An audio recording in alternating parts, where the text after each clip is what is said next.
Well, good morning, everybody. Happy Monday. Welcome to Aquarius Rising Africa. Beautiful sunny day here, actually, just for a change, but let's hope it stays that way. It's been chilly. Anyway, back with our beautiful focus on Australia and chapter 2 with our guest we had last year, Ash. Sorry, not last year, last week. So the last week was part 1. If you guys haven't managed to catch the first part of this interview, I implore you to do so. Quite graphic, but very amazing information Ash imparts with us. So always heavy to hear these things, make no mistake. So as I said, graphic warning, no doubt. If you're sensitive, I might suggest that you probably take a bit of a breath and come back in 5, have a cup of tea and join us. But I'm really looking forward, Ash, to what you have to say to us. Welcome, beautiful Gabbi Chung again. How are you doing? Very good. I'm looking forward to hearing the continuing part of Ash's story today as well. It was so powerful.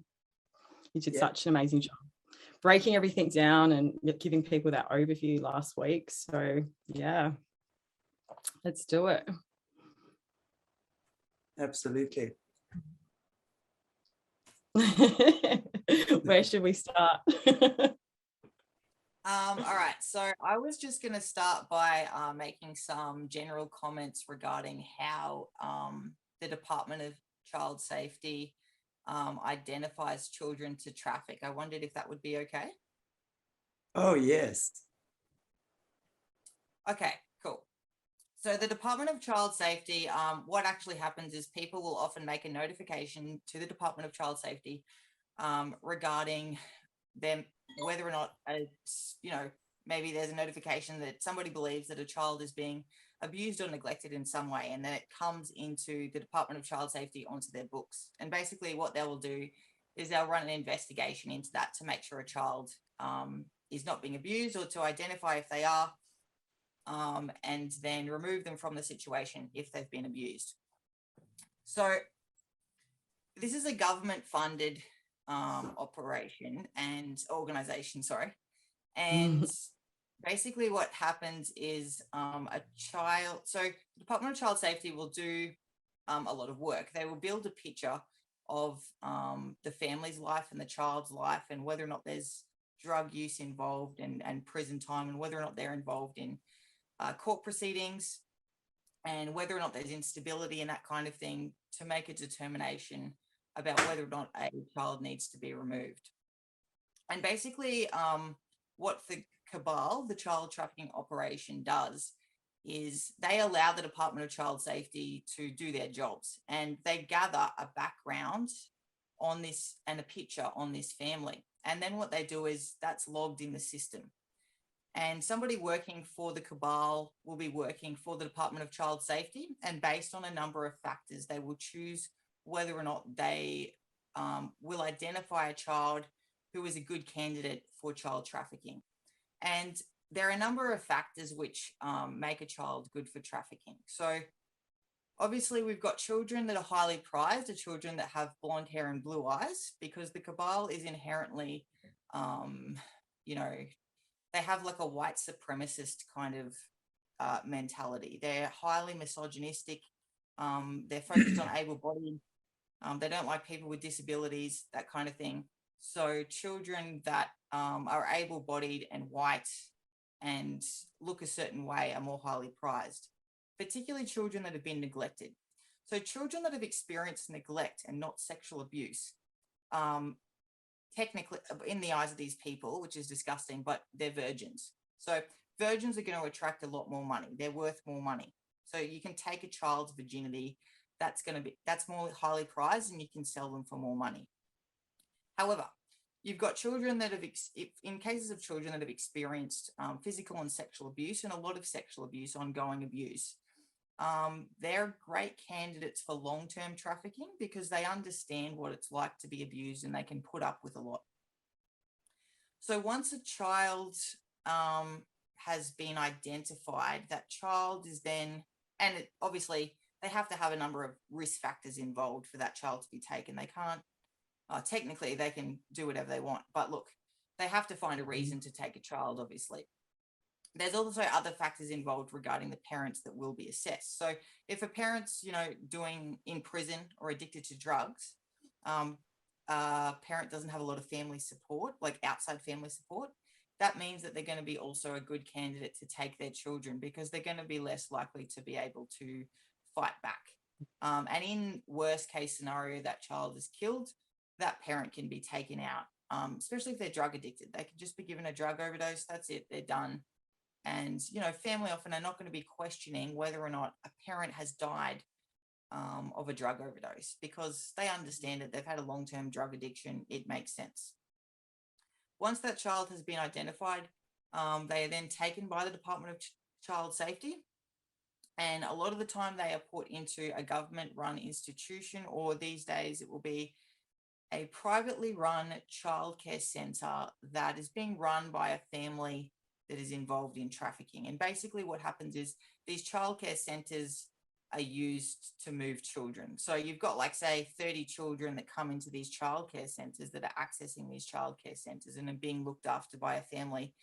And this family is just running a child trafficking operation and moving those children. And they can move those children. They don't need to, take photos. They can just log, yes, this child was here on this certain day, but that child may well be, halfway up the state at a trafficking party or event, or being sold at that moment.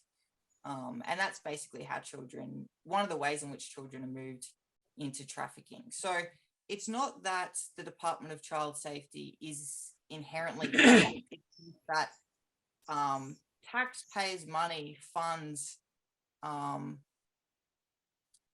basically all of the background and all the information gathering, and then it's used as a net by the cabal to identify children and move them into trafficking accordingly.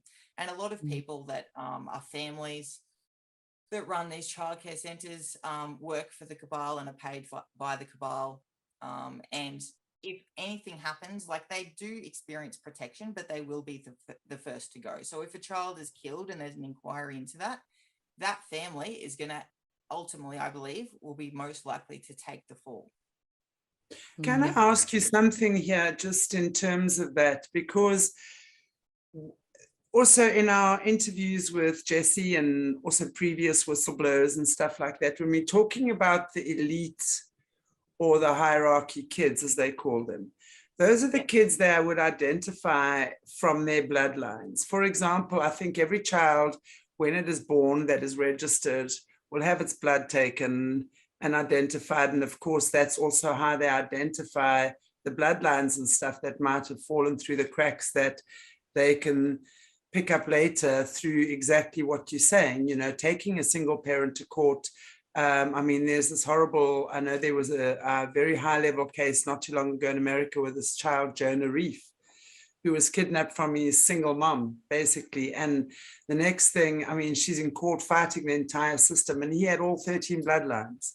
So they were going to do exactly what they want, and they did. Through, long story short, they've managed to get him. No one really knows where he is right now still. They haven't been able to rescue him. But so I know that with the kids that, let's say, with the special gifts, because they'll then try they'll test the blood for the bloodlines, and then they'll test them for their spiritual gifts and things when they're taking them into the system.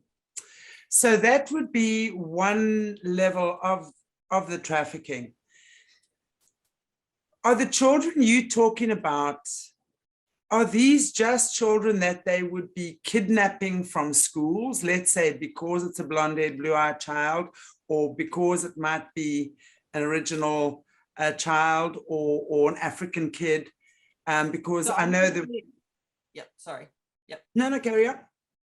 No. I'm just generally talking about people that, by, I guess, bad luck, identified and notified of Department of Child Safety. So I'm not discussing the bloodlines. That's not what I'm discussing right now. Yeah. So these would then be what they would call the expendable kids, because they would then have the hierarchy kids and the expendables. And these would be the kids that they would traffic and rape and use for organs harvesting and for these god-awful hunting parties. So like for me personally, I actually I'm just talking about this because this is only what I know about, and these are the kids that I saw killed in trafficking at these elite parties. And that's where these children came from, and I got this information from them from talking with them about their personal experiences, and so that's how I know this information. So a lot of these do they know what their fate is, these kids, when they are at these places? I mean, they must surely be aware what's going on. I mean, yeah, so I am going to discuss one particular party and to kind of give an overall summary of everything that happens and how these kids are feeling. But a lot of the time, these kids know that it's really only a matter of time. And the other kids that are involved, children like me, like learn just how lucky we are because we aren't one of these children, because we haven't been brought in by this method. And so like for me, it's just, I view it as like, that's why I view every day as a gift as well. It's like because I know how lucky I am to survive. And that's the other thing is I got to go home. I got to go home to a family. Sure, I didn't have a fantastic family life, but I had my freedom. I had my life. I had my extended family. I could do whatever I wanted, and I had people that loved me. And I had hope. And these kids they just didn't have that, and they'd just given up. And it was incredibly sad and just to see how dispirited they were. Yeah, so much preying on the vulnerable, isn't it? Like when we're hearing about it's single moms, it's families that have been broken up by the prison system, broken up by drugs. Exactly. And the saddest thing is that so much of this is engineered to create vulnerable children and split families as well. So thank you for explaining that, Ash. No worries. Yeah, absolutely. Thank you. No worries. Yeah. And what else was I going to say? Oh, the other thing was state land. So state land is often used to bury bodies, scatter bones, that kind of thing. So it's all like related to, the government at the end of the day. That's just all I wanted to say. So I was going to discuss a specific party that I went to, that I attended when I was still in primary school, and I was taken to this party by my father, and it involved some very, very high profile people that are still currently in the public eye. And I'm very nervous talking about this. I'm not going to name names. And it's really important for me to explain to people why I'm not going to name names. If you name a person who is a high profile person, a member of the cabal, it does not matter who you are. It doesn't matter how much money you have. You will be killed. That's literally just the policy that the cabal have. That's it. So the second that you name a name, that's it, you're done. So if you talk to a lot of other survivors, they've named people that have since passed away, and there's a specific reason for that, and that's so that they're not dead. So I understand that people will be frustrated. People will think, I want you to name the names. I want you to come out with who these people are. But it's not just me that this information it affects. It affects every single person that I've ever really had a conversation with and loved. The scope and reach of the operation is such that if they decide to enact punitive measures against you, you're in serious trouble. And they've also amassed a lot of evidence against me. And there's some pretty serious and damaging things and information that they've got against me. I think it's absolutely fine for you not to name names. I think, the where we're at right now with so much exposure, I think the fact that you're just talking about it is the first step. And when the time is right, the names will be revealed. So I thank you anyway for sharing what you're doing. And I completely respect and appreciate the reasons you're doing it. So we appreciate whatever information you're sharing. And if you don't want to mention anyone, that's absolutely fine. It's not that I don't want to. I know. Yeah, I get it. Get it completely. And this Yeah. must be one of the, you're talking about, absolutely, because they're sworn to secrecy in the brotherhood, aren't they? So the minute that you obviously break one of the secrecy codes, whatever they call it, which is revealing each other's secrets, right? Yep. Then the penalty is death. Yeah.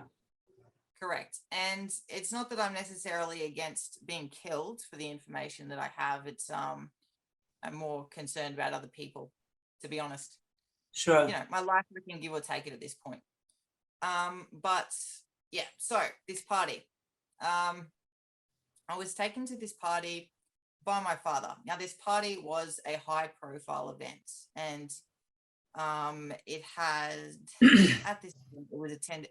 A lot of these people I met a number of times. So, like, somebody might say, well, how do you know who these people are? Well, they're very well-known, prominent figures, but also I got to know these people on a personal level, and you chat with them and you get to know them, you get to know their sexual taste, their personal interests. As I've spoken about before, I'm super extroverted, so I'll have a good chat and a chin wag with everybody. And certain people will reveal less about themselves to others, and they're more private, depending on how comfortable and protected that they feel. So we arrived at this party, and it was a black tie event. So the guests at the event, including my father, are expected to wear like a three-piece suit. And I was expected, or me and the other children are expected to wear either a suit, either a white suit or just a stock standard three-piece black tie suit. And then the little girls would wear a white lace dress, kind of dresses that you would probably get to wear to like a religious kind of event, like a Christian kind of event, white lace dress, that kind of thing. And you have to spend good money on it. You don't just rock up in your old clothes. You won't even be allowed to be in. Like, there's certain protocols and expectations on everybody that attends these events, and you're expected to conduct yourself in certain ways. And this doesn't simply include the guests, it also includes the children. So we're not going to be bringing a bunch of unruly children to this event. That's not that type of event. And I can't display the certain behavior that I will display at this mid-tier trafficking operation that I spoke about last week. I can't act in a way that is aggressive and that is overt, because my father can't protect me. If I piss off 5 people in the cabal at this event, there's going to be a sanctioned murder that he can't do anything about. So I had to be very careful with my behavior, and I couldn't act in the way that I would normally act and like to act. I had less freedom, and I will freely admit to that. I had to be more passive and submissive than my nature normally allowed. So I was brought into the doors of this event. In the doors, there is kind of a butler, somebody who has a guest list. He checked our name off the guest list, and I was directed into the marble foyer where the other children were standing and sitting. And then my father entered to the left, and he went into a bar area. So all of the guests were mingling and having drinks and getting excited and talking about whatever riveting topics sexually sadistic psychopaths discuss before these events. And basically, as I was in this waiting area, there was just other children, and children arrived through the front doors. So either with their parents, like me, or they were brought in predominantly, and these are the expendables, via the Department of Child Safety in vans. So they're brought in a van, just like a normal looking school van bus. Do you know what I mean? Like, you see like a school bus, it just looks like that. They're brought in, and they're brought in by, at this particular event, there's like a maitre d'. So a maitre d' at this event, she's wearing a very specific type of eye makeup, and this eye makeup is like this. So it covers the full eye. And basically what this means is, it means that she's a handler of the children, and that's her assigned role. And her makeup says to people that that's what her role is. So a maitre d' / handler will be managing the children. And so the children have got a mother type figure. This mother type figure will give the children, as part of the ritual, to the guests. But also she's in charge of making sure that children are like kept in line. And that's not necessarily by punitive measures. It's by gaslighting. It's by some kindness. It's to keep them under control, as handlers are generally used in trafficking. And this was her role in that. She wasn't a nice person. She was a psychopath, obviously. And yeah. So all the children were brought in, and when everybody had finally arrived, we were all ready to go. The maitre d' went in and checked all of our faces, our makeup, our hair, made sure that we were very presentable and looking very good. And there was 2 security as well that were present. They were just hanging back. They weren't doing anything. They're generally there just to make sure that everything runs smoothly, and they only handle somebody if they need to. Okay, so we're all taken from the foyer into the doors where my father had already been, that he'd already gone through. And at that point, I didn't know what was in that room, but then I soon found out that it was like a lounge type area with a bar where everybody's drinking and being served canapes, etc. Upon entering this room, we were lined up, and then so a person came. I don't know, I apologize, I don't know their role, and I don't have a name for what their role is, but they're an important person within the organization, and as part of a ritual of selecting a child to be initially sacrificed. So this person came over and they're looking at all of our faces, and they're kind of like making a big show about choosing a child at random. Now, knowing what I know about organized child trafficking now, it's highly unlikely that this was just like a random selection. In all likelihood, they'd already chosen the child that they were going to sacrifice, but they're just trying to scare the absolute shit out of us. Yeah, so we're all worried.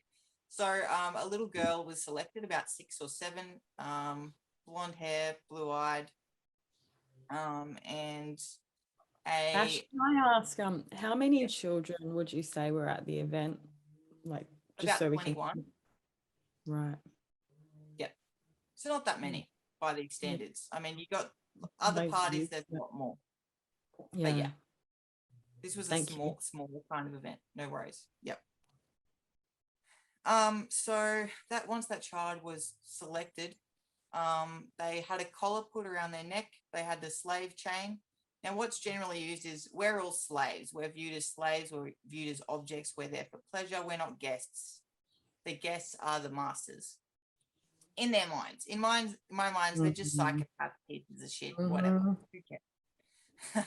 In reality, the beautiful light of being human beings, us children are really just sacred beings, just like any other human being, and they're really the nothingness. But for the purpose of the event, that was our role. In their little world. Exactly. In their deluded minds. Yes. So she was taken out by this person and was put in the center of the room. And the person that was at the highest order of the hierarchy got to do the killing in this instance. This was the first kill, and it was a ritual kill. And she was forced to kneel, and then she was subjected to she was tortured, she was slashed, and her throat was slit, and she was killed. And all of us children are expected to just... Are these kids drugged before they come to these events? Are they drugged before this happens? I honestly don't know. I can't say. But I hope to God they are. Yeah. I really hope to God they are. Because at least if they're drugged, they're not compass mentis about what the hell is going on. I mean, this is just... Wow. Carry on, sorry. Yeah, it's all good. So, like, depending on, and also depending on a level of a person's drugging, they have to still be able to be walking around and be subjected to rapes to be conscious. So there's only, so much level of drugging, that a child can be put under. Do you know what I mean? Yeah. So even if they are drugged, they're still aware of what's going on. But again, I can't say. I don't know. After this occurred, the cleanup happened, and that was all sorted. And then we were taken in a line. We were filed around the Do room. the other kids observe this ritual killing too? So all the Yeah. other little kids are there Everyone there. observing this. Correct. So this is the entree. This is for get their sexual excitement up, and it's to scare the shit out of us. And that's part of it as well, because they get aroused by seeing fear on our faces. So sexually sadistic psychopaths are sexually aroused by fear. They're sexually aroused by rape and murder, and ultimately death in the case of serial killers. So in the case of a child serial killer, a sexually sadistic child serial killer, it is when they feel most alive is when they are at the point of orgasm taking a life. That's when they feel closest to being alive. And so that's why they do these things. That's why they engage in murder, because otherwise, why would they do it? They have to have a reason to do it. But all this kind of rituals are like to make them feel good, to give them a sense of like otherworldliness, that they're special, that they're spiritual, that they're of a higher order, that they're above everybody else, and also to keep them in line. The organized nature of child trafficking and these rituals is done in a way because psychopaths, as a general rule of thumb, they don't subscribe to certain rules and roles. And it's actually kind of healthy and productive for them to be involved in this kind of organization and forced to do that. That's why psychopaths often do really, really well in prison, because subjected to order and these kinds of rules and regulations, they're able to subscribe to them well, because in daily life, they don't do that. Anyway, moving on. We've all witnessed this, and then we're slowly led around just in a line, like single file around the room, and we are, you know, I guess, perused and looked at by the guests. We're then taken around one by one slowly. And depending on the person might say, you know, like, stop, can you like do a little twirl? Can I see a body part, something like that? And you'll show them, you'll do whatever they want them to do, and then you'll go back. And basically they have their pick of, you know, who they want. But depending on a person's role within the hierarchy, people that are of the highest up in the order, they get first pick. But there's always plenty of children to go around. There's always enough children for everybody. And I'll talk a little bit about later some people that crack the shits because there wasn't enough children of a certain, you know, age and had characteristics that they liked. But yes.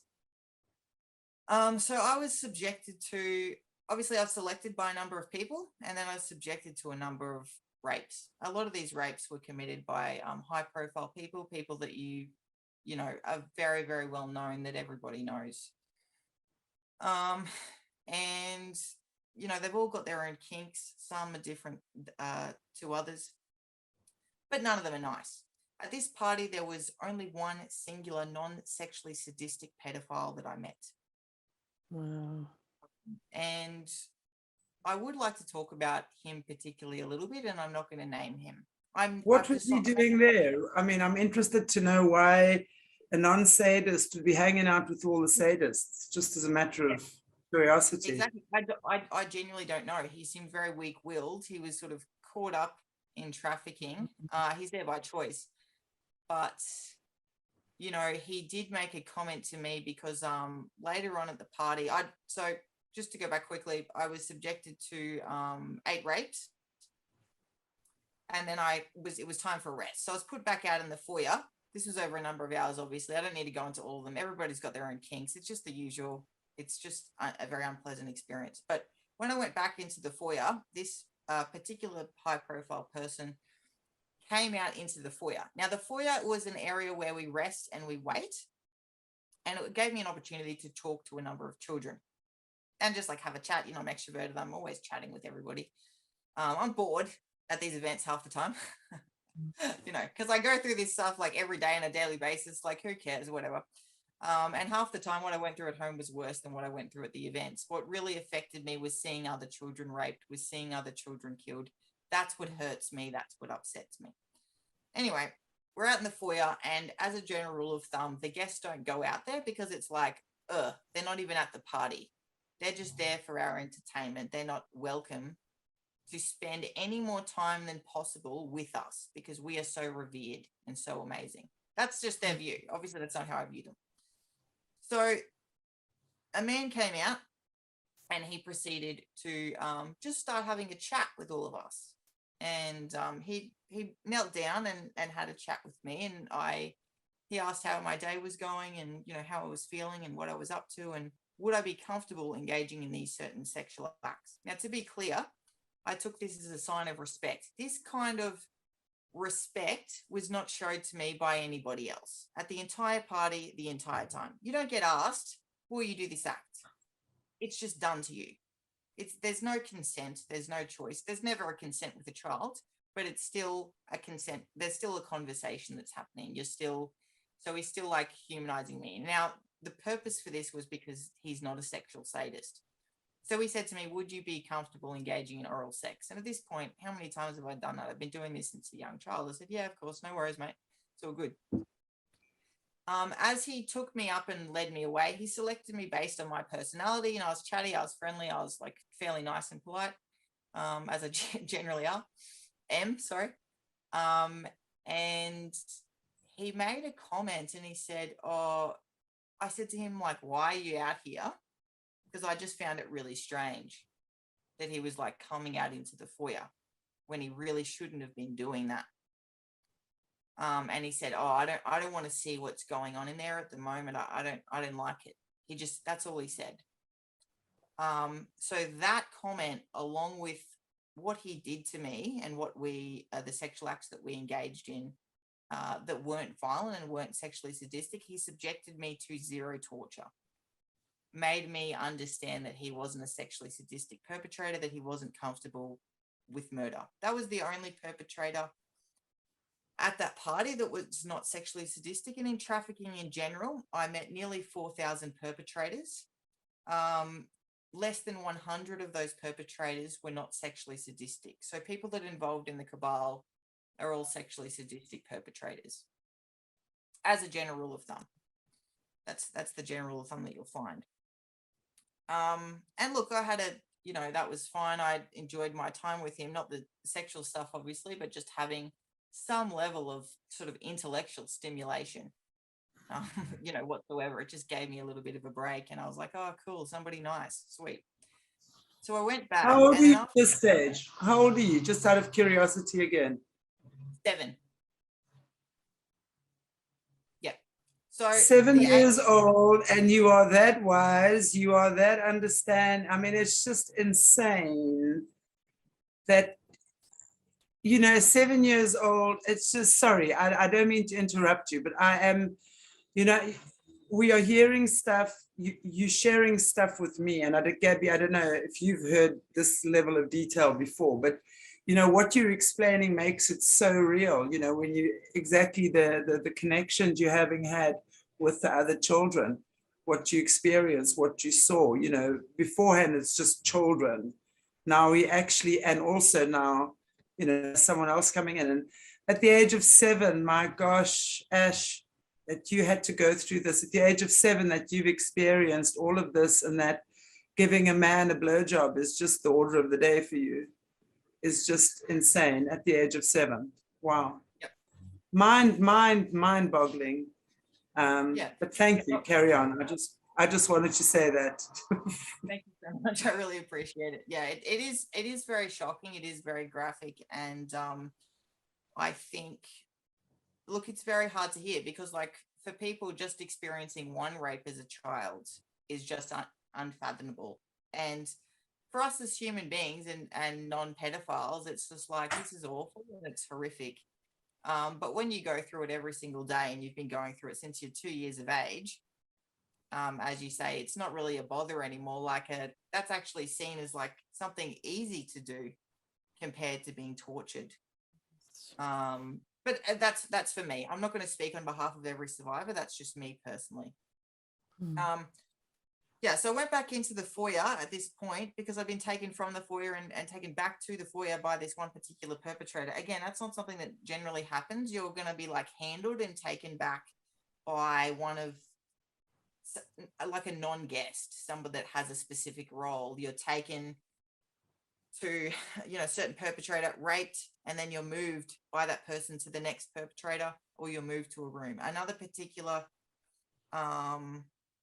rape that occurred at that party that was particularly bad, that particularly pissed me off, was I was taken to a room selected by a man who I have never been able to identify because he wore a mask the entire time.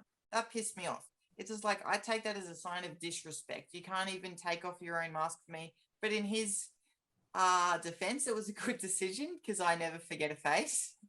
I'm really good at identifying people, and that was part of my survival. I always tried to memorize the faces of every perpetrator and every child. It was just something that I did because I never knew when I was going to see those children again, and I never, I always wanted to identify those perpetrators at some point. It was just like a matter of like ethics and morals for me. So anyway, I was taken into this room, and there was 3 men in there, and there was a fireplace, and it was like a study. And I was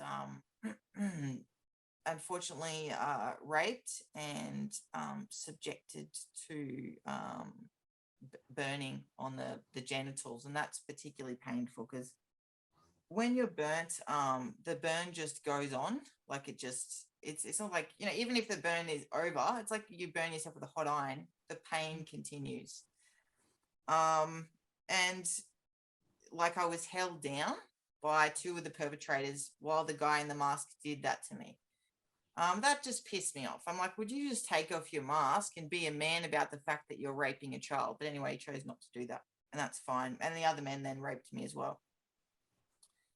And that was very unpleasant, but I will never know who that man is, who that perpetrator is. And that's something that like bothers me a little bit because. Did he speak to you? Did you hear his voice? Yeah, I heard his voice. Sure. So you know he was he Australian or what accent? I mean, oh yeah.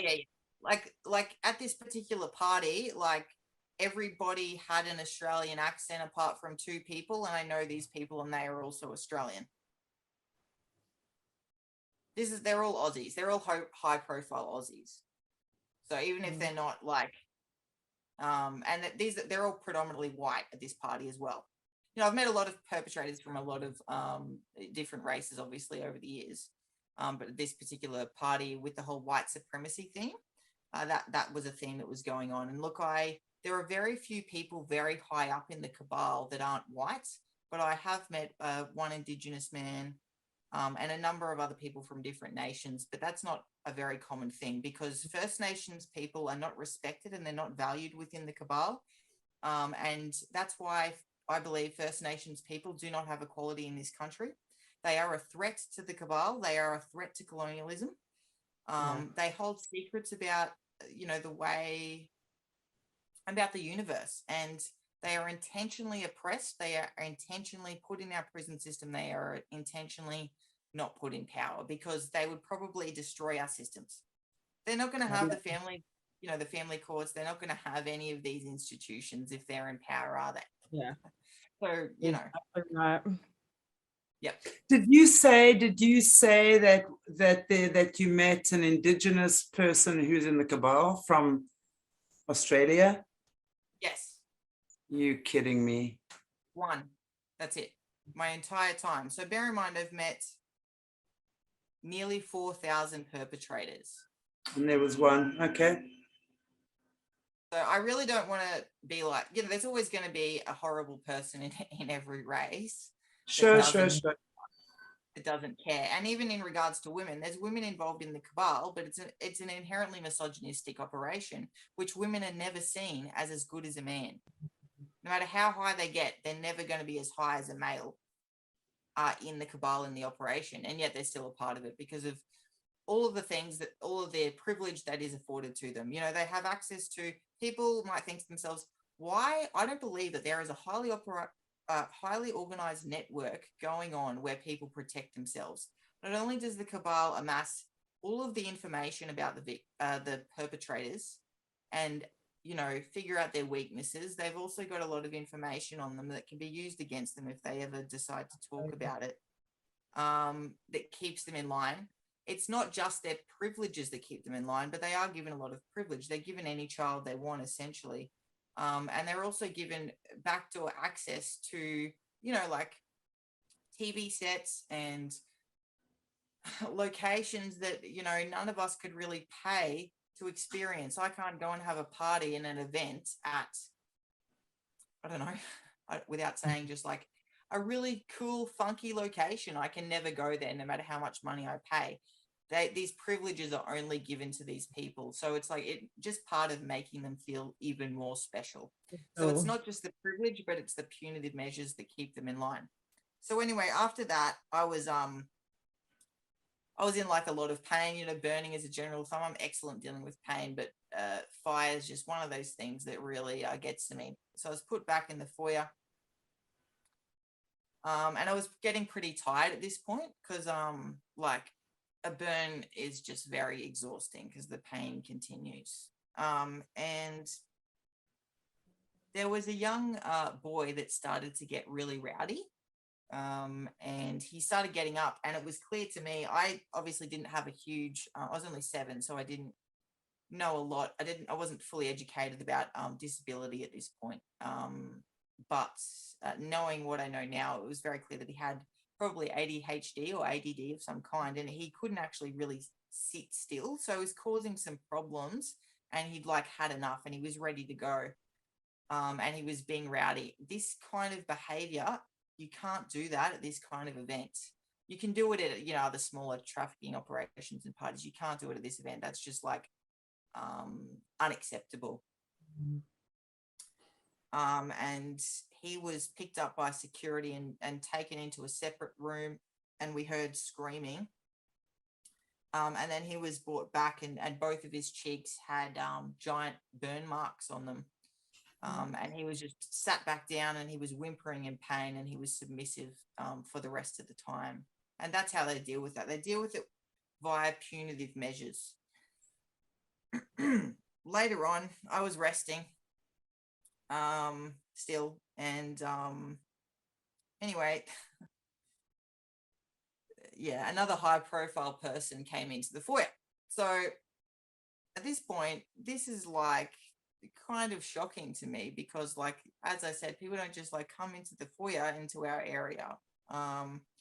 But this was a very different scenario than the previous person, and he was in a rage, and he was grabbing our faces. He would go through every person, including mine. So he was grabbing our faces and looking into our eyes. And at first I was like, you know, this is really weird. Like, I didn't know what the hell was going on. I thought it was some weird and bizarre kink that I'd never heard of in all my time. But what I started realizing was that he was looking for a look of innocence of a certain age. And he was really angry and really pissed off that there wasn't enough children of his certain age that he liked. And I was far too old for him. So he only was interested in children that were under preschool age. And he was in a rage and cracking the shits about the fact that there wasn't enough options for him. This is somebody that's still a very high profile person that everybody in Australia would literally know. I sort of determined him to be fairly weak-willed. He's somebody that, you know, should I start naming names, he would probably be one of the lower down people that would be, even though he's very prominent, he'd be thrown under the bus. And that's because of his nature. You know, that kind of tantrum throwing is an indication that somebody is, you know, unable to control themselves in certain ways. But he found a child that he enjoyed, and then he took them into a room and did his thing with them. I had a very low impression of this person after that, because I still have my ethical standards. And I judge everybody. And I'm like, come on, mate. You know, like, you can't even be a grown up about the fact that, you know, there's not enough children for you. It's just like pathetic. Do you know what I mean? It's like and Satanist having a tantrum, isn't it? Yeah. It's like you're at this party, you're given like a plethora of options, and you're still cracking the shits like a little baby. But anyway, as I was sitting on the ground, I got the opportunity to chat to a number of kids just quietly. I'm not very good at being quiet. as a general rule of thumb. But look, I did take the time to have a chat with some of these kids, and one of the little girls that I was sitting next to, I just tried to, I said, like, just tried to chat. I said, what do you, when you're not here, what do you like to do? A bit of a distraction. And she just said, oh, nothing. No, I don't like doing anything. And I said, well, do you have any like hobbies and interests? I like, I like playing sport, and I like doing art and that kind of thing. I'm trying to engage in a dialogue. And she was just completely depressed, demoralized. She was dissociated and out of it. And that's just like a general, that's how everybody is. But I obviously wasn't like that. And so because she was so depressed, I was like, well, now's an opportunity. I can't actually really can't make her happy. That's the other thing. I wanted to kind of distract kids away from their reality and kind of like make them laugh or something. That wasn't happening with her. So I thought, well, maybe I'll dig for some information. And that's when I started asking her about, where her family was and where her parents were and that kind of thing. And I said, like, do you have family, or, do you have any loved ones or people that you love and care about that you can go to, that you can think of at this time that will bring you a sense of comfort? Obviously, I wasn't talking like this because I'm only a child, but I was saying things along these lines. And she just said, they're dead. They're dead. That's it. And she just had this look of hopelessness, and she'd just completely given up. And I just knew that, she was just waiting to die. And that's what so many of these kids were experiencing. And that was just another moment where for me, I just thought, oh, how lucky am I that I get to go home with my serial killer dad to a family that loves me. And all of these events, it was just very hard for me because, not really going through the rapes and all that, it sucked, whatever. But it was like every time I watched those children leave, I never knew if that was me watching them leave for the last time. And that was the hardest part for me in trafficking, was watching kids murdered and watching that despondency and hopelessness in human beings. It was very, very sad and very, very depressing. At the end of getting on to the end of this event, a number of us children were left in the foyer, and I was one of those kids. And I was there for a fairly long time, about 45 minutes, which is, a fairly long break. And I was like thinking, okay, because you never know like how long these events are going to go for. You're not informed as a victim. So God only knows, are we there for a day? Are we there for 3 days? I don't bloody know. And some of the kids, there were 3 kids that were brought back, and the security and the maitre d' were just acting a little like sort of nervous, and everyone's getting tired. The event's been going for a number of hours. So I was able to like talk to the kids, and those kids were whispering and saying, there's 3 kids not coming back. They're not coming back. So at that point, it was very clear to me that they were getting killed in the final kill in an act of ritualistic abuse. This is my impression. I didn't see it with my own eyes, and I never saw it. And then those 3 children never came back. That was it. So I never saw them again. I never saw their bodies. I never saw anything. But the kids that were put back into the van, there were 3 less children than the ones that arrived, plus the one that was killed in the very, very beginning. So in total, there was 4 less children that had been brought in by the Department of Child Safety. Which is nearly a quarter. That's nearly a quarter of the children. Yeah, actually, I didn't even think that. You just wonder, how does that get recorded at DCP? Yeah. So then my dad came back, and we just left. He just was like, let's go, made a motion. I just headed off. And we just like drove home on the freeway, and he just had the music blasting the whole time. He's in a great mood. But who knows how long that was going to last, because like at the end of the day, it's like us as human beings, the older that we grow, look, I'm being generalistic, but for me personally anyway, the older that I get, and the longer that I get to experience in life, life is such a beautiful gift. And as the saying goes, we soften with age. And I am certainly turning into an old grandpa as I age. I'm listening to this, old man. Oh, come on. My girlfriend is like, what the hell are you listening to? It's like a grandpa music. I'm literally looking at these like candlelight events with like the orchestra. I'm like, this is beautiful, babe. Let's go to that. She's like, I'm not going to that. That's just like for old people anyway. So a lot of the time I am very peaceful when I'm not being a rat bag. But I have a lot of contentment with life. Balance. Yes, balance. But these psychopaths, it's like they have a kill and they're only happy for a certain period of time before they have that urge to kill again. And not only that, as they age, while they learn and grow rationally and with information, and they learn how to hide their crimes better, etc., etc., their sense of emptiness grows, their sense of despondency grows. So they sort of have the opposite to what we have. We will, as a general rule of thumb, grow more content with life, and their emptiness will grow, and they'll be more and more unhappy as life goes on. Wow, that's a really good summary, because we can definitely look at other known cases and see what shells of people they end up as, I should say, in their older age, just lost, empty, soulless. Yep. Exactly. And I did want to talk a little bit, because we mentioned last week about and I saw some comments regarding these people never knowing love, and perhaps them being that way because they have never known love. And I would strongly oppose that viewpoint. I fundamentally believe that sexually sadistic psychopaths that rape, torture, and kill children are biologically born that way in the vast majority of cases. And while we do know that psychopaths often have parents that have schizophrenia, or they experience sexual abuse at a young age, that sexual abuse, I do not believe, is enough for a causation for a sexually sadistic nature. In regards to pedophilia, there is a certain subset of pedophiles. Sorry, is it okay that I talk about this? I'm going off. Yeah, absolutely. Yep. Yeah. There is a certain subset of pedophiles.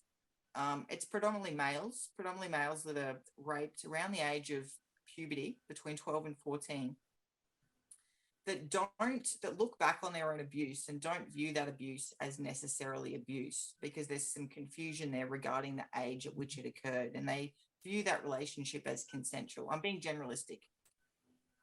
And these perpetrators will go on to commit a very similar kind of abuse, often not sexually sadistic, but sometimes a little bit sadistic in nature. And I've spoken with a number of these perpetrators. I've studied them as well. I have an interest in psychopathy and in pedophilia, because I'm really passionate about preventing rape and people having a wonderful quality of life. And it goes back to me having hope for people and believing that they can change. And this is a certain subset of perpetrators that I believe are capable of changing. And are only that way because of the abuse that they sustained. And once they can reflect on their trauma and understand their trauma, they can go on to have successful lives in which they don't rape children. Sexually sadistic perpetrators, as a general rule of thumb, I don't see them, they make an active choice to kill children. And that's a kind of depravity that the average person doesn't really have within them. No matter what abuse I've gone through, I'm not going to ever have the urge to do that. Yeah. And my wouldn't that be, if I think about someone who would commit that act, but also just the spiritual element that goes along with it, because when you've gotten to that stage, you really are demonically possessed. Yeah. So to me, that is like such a, spiritually, you are so far gone. There's no light at all inside of you anymore. Something is driving you, because you wouldn't be living in your body if your spirit or some spirit wasn't alive within you. So the way I see that is someone that is being taken over by something somewhere along the line, or they've literally You know, when you're looking at these high profile pedos, you know, up there, these guys have really gone through so many rituals and have had so many demonic entities working through them and stuff. Would you not say that that could be a spiritual thing when they do go that far? It's like the other ones, they can still come in and out type thing. There's still that choice. They've still got a choice left. Like these guys, they have no choice anymore. What's your take on it? I believe that everybody has a choice. I believe that people can make an active choice to change. I don't believe, say, for example, a perpetrator like my father, he makes an active choice to kill.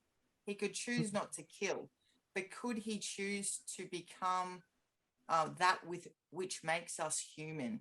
A person that's capable of love, no, he couldn't choose that. And I believe that every sexually sadistic psychopath would choose to be like us if they had the choice. They're wildly jealous of us. They hate us because we can get so much gratification and so much enjoyment and peace and happiness and love and connection from life and other people that they can never have.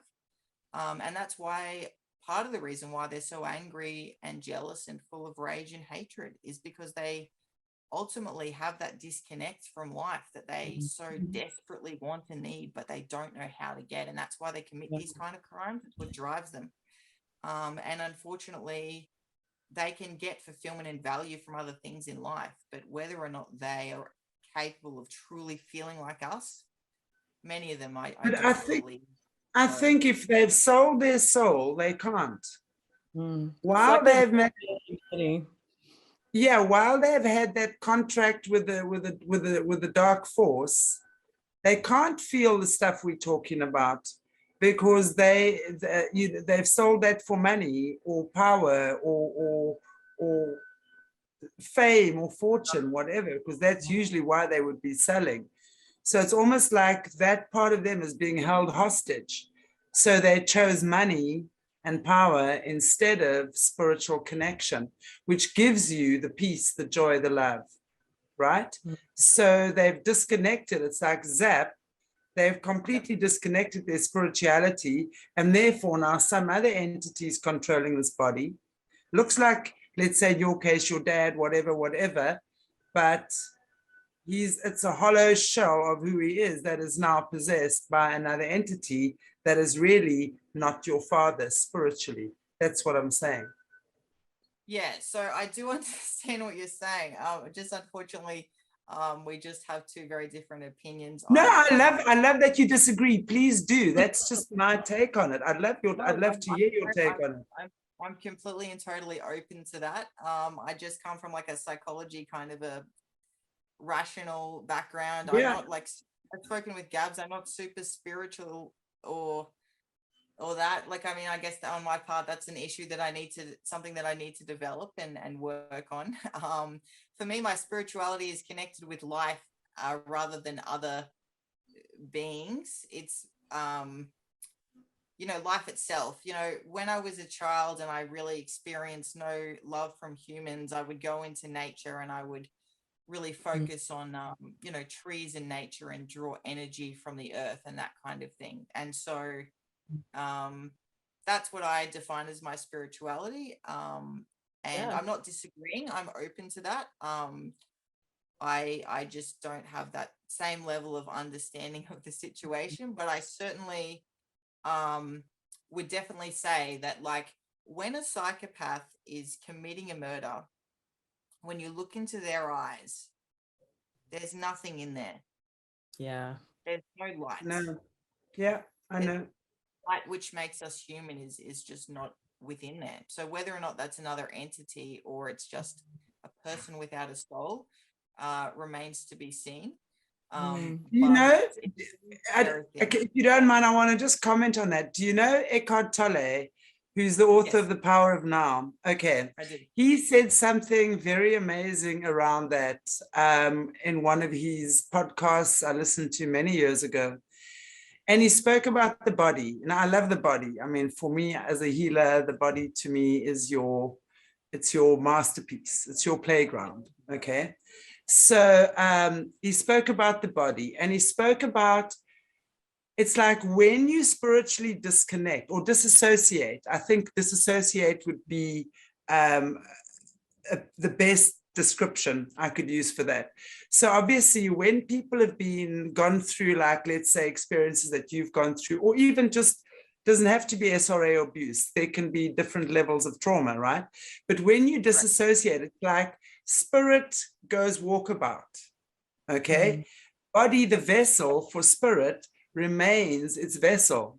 So he explained it beautifully, and he said it's like going on holiday and leaving your house standing wide open, and all sorts of dodgy characters are going to take up residence within your body. Now, for me, that just, I understand it, because that when we are not present spiritually, because spiritually we are connected, it's what connects us to this divine infinite source. That's the spirit. So when we disconnected, we can't feel that connection, and then we go off. So, you know, so for me, the minute the body has lost its connection to spirit, because the two are together, right? They're actually one. Then it's like Emmentaler cheese in your aura. That's how I see it spiritually. It's like people's aura are like Emmentaler cheese with big fat holes in them, literally. And that's when they have no psychic protection, they have no spiritual protection, and like a magnet, they attract the dodgy lower level frequencies to them, and those experiences continue. That's just the way I see it. That sort of sounds like oh, what was that, Ash? I said I completely understand and agree with you there. Yeah, I was just, as you're explaining that, Shanti, it really just sounds, you know, like when people aren't in their bodies because of pain, trauma, and the way you use dissociate, I think, is really powerful from what Eckhart said as well. You know, that's when we move into being unconscious, and whether you perceive it as connecting to God or source, or like with you, Ash, connecting to nature, which has been massive for me as well. Absolutely. You're really present in those moments, you're really there. And so you can't get kind of led or swayed. You're just very centered. And this is exactly what these psychopathic perpetrators do not have, is any sort of centering or consciousness. Yeah, it's so they're so low level, you know, and it's these entities and things that are, you know, they're really just looking, and they're like leeches to this juicy human spirit that they just want to suck off and leech off and own and control. And that's how, when you were talking about that maniac running around opening up the children's eyes to try and find the innocence that they'd already stolen from every child there, and that obviously that's what he was after. He was after the innocence, the purity, that life force that only a child has. I mean, you know, when I look at my granddaughter, she's 9. You know, that light, that beauty, that glow, that energy. She's innocent. She's pure. She's loved. She's growing. She knows she's adored. It's so beautiful to watch that in a child, and that's what these shadow walkers try to take, because they want light, they want love, they want purity, they want something that the child has that they cannot explain, but they want to consume it, which is why they eat it, and they hope they're gonna have it in that way. But it's so fucked up, excuse my language, that there's no ways. They've inverted everything. All they have to do is just flip upside down again and start thinking with the brain and not their asses. Excuse my language, but absolutely. And yeah, on that note, I would if I talk about look, not an experience in trafficking, but a child that was purchased by my father via trafficking that he ended up killing. Would I be able to talk about that a little bit? Yeah, absolutely. And I think what we're going to do is we're going to, and I want to just tell our viewers as well, we're going to be doing a double recording today, maybe, depending on how we feel. Gabby's away for the next 2 weeks, so we're gonna I think, and we just want to keep it in sort of increments. I'd love to hear your story now. Then I think what we're gonna do is take a bit of a break and take it up with the next recording, if that's fine. Yeah. Yep. Perfect. I want to hear. Go. Okay, cool. Yeah. Please, no. Because I was very frustratingly unbreakable for my father, and I could not be broken into submission no matter what was done to me. He was just sort of became obsessed with this idea of breaking me, because when he figured out that he couldn't control me in the beginning, and then he decided to have another child that would be submissive, he then proceeded to try to enact punitive measures to force me to become a little mini-me. So his plan was to get me to be like a little serial killer alongside him to help him with his crimes. And as a result of that, I was taught a number of things regarding the cleanup of bodies and things like that. So as I previously stated, my father is a serial killer, and he's killed a number of people. He's killed people in the community, people that he hasn't just purchased in trafficking. He has killed neighbors, people like that. So for no good reason. They never have a good reason for killing. And he's gotten away with it. My take on this is that the coroner's office is completely and utterly and woefully inept or corrupt. Either way, I risked my neck to tell the police about, a neighbor that my father was killed, that I was present at the murder, an elderly neighbor. The police believed my story because they came, they found the body, and then they were just going to, with elderly people, when they die, they don't do they don't investigate the death if they're really old. And I was you know what, now's as good a time to any to get killed. Why don't I go out and have a chat to the police? So I went there and said, I was present. This wasn't a natural death. This is a murder. Get the body to the coroner's office. So they believed me. They believed what I said. And they sent the body to the coroner's office. And then they proceeded to knock on my door a number of days later. And they were angry. The police were very angry with me because they said that I was lying. And, the coroner found out that the woman had died of a heart attack, despite the fact that there were a number of bruises and injuries on her body. And I'd personally witnessed my father beat and rape her before killing her.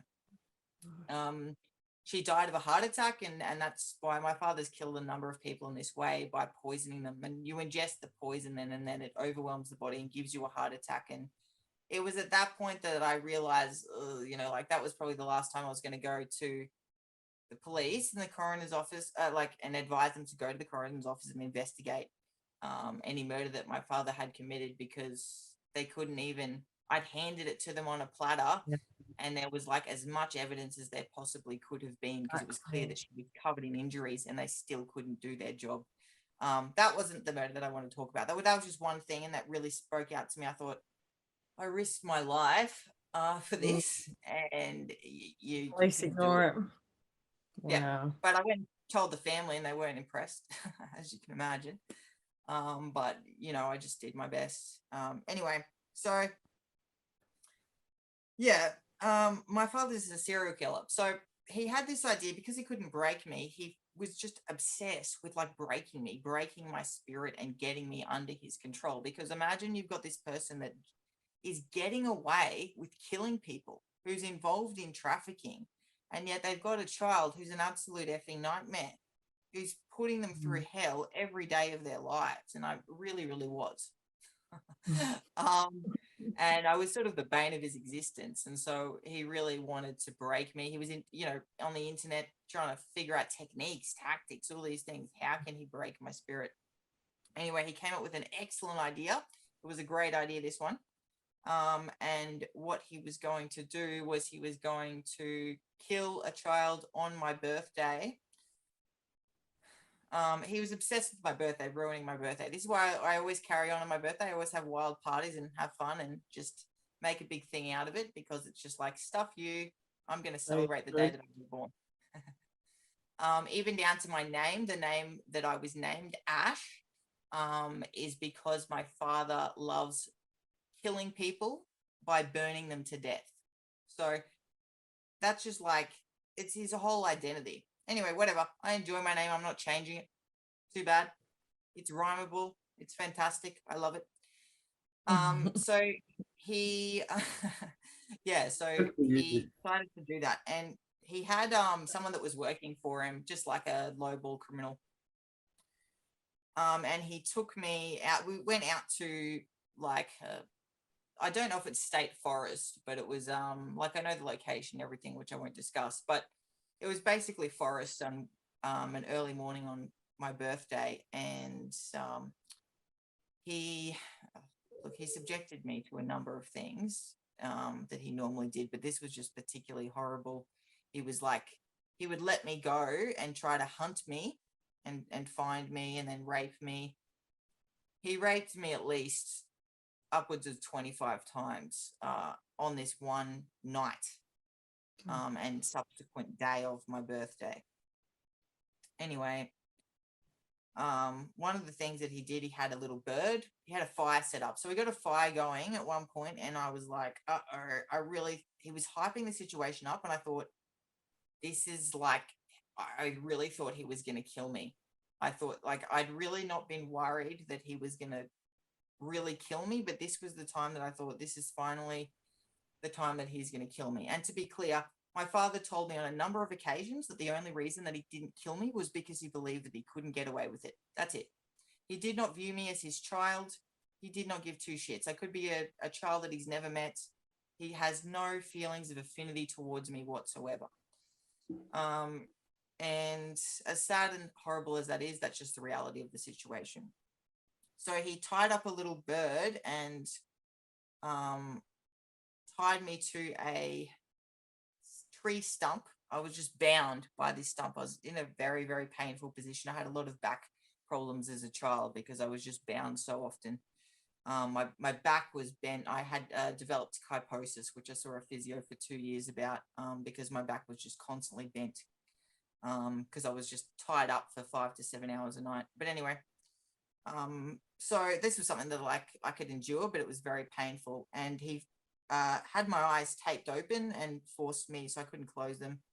And I watched as this bird was bound and tied up and then put in a fire and burnt to death. And he said, "You're next."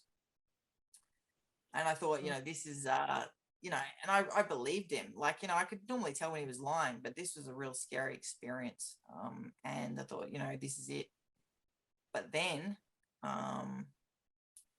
his, I guess, henchman, if you call him that, brought out another little girl, a girl that I'd never met, that I'd never known. And it was my impression, he never said this, but it was my impression that he purchased her through trafficking. So I'd already been heavily involved in trafficking at this point. But I'll never know, to be clear. And she was brought out, and my father said, "This is your fault, and by the end of this, you're going to be mine." And again, this is what really upsets me, as I spoke about in my previous interview, when I was really young and that little boy was killed because of me. That's what really upsets me more than anything else. And he knows that.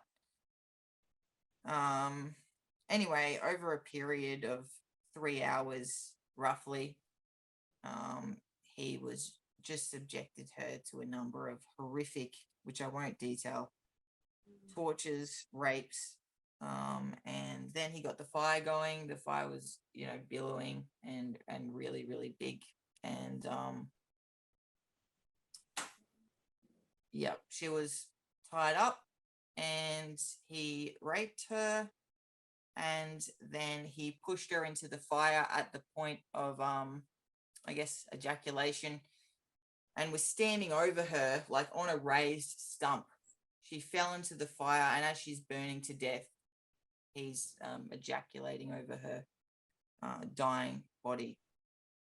And my eyes were pried open. I couldn't not watch. It was a horrific experience. And in that moment, I learned a lot about sexually sadistic psychopaths, because like previously, I'd like close my eyes or something when someone's getting killed. I just don't like that moment of watching the light leave someone's eyes. It's very distressing. But I was forced to watch. And he just had this look of total elation, of ultimate power. And he was filled with as close to light within his eyes as I'd ever seen. It was as close to feeling alive as I'd ever seen him feel. And it was not just because he was committing a murder. It was because I was watching and he saw the look on my face and that he was breaking my spirit. And that was a part of that. Anyway, then I was still like awake and aware at this point.